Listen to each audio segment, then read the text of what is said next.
Hapana.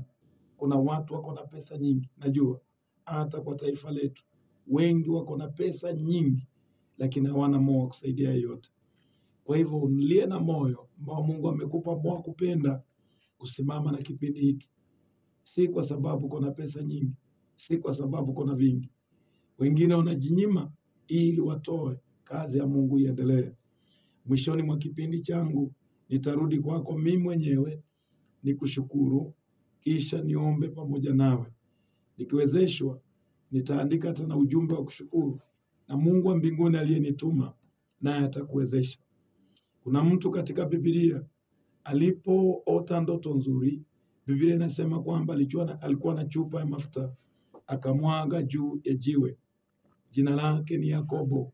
Alipoota vizuri, akaona malaika wanapanda wakishuka kwenye ngazi mahali penye alikuwa amelala, jiwe lenye alikuwa amekelea kichwa.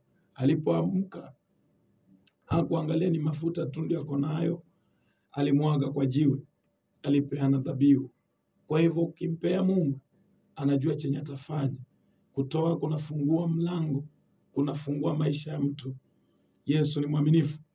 Nataka nishukuru wale ambao wamekuwa wakisikiza. Nimepokea simu nyingi, watu ambao wanatiwa moyo. Yesu awabariki.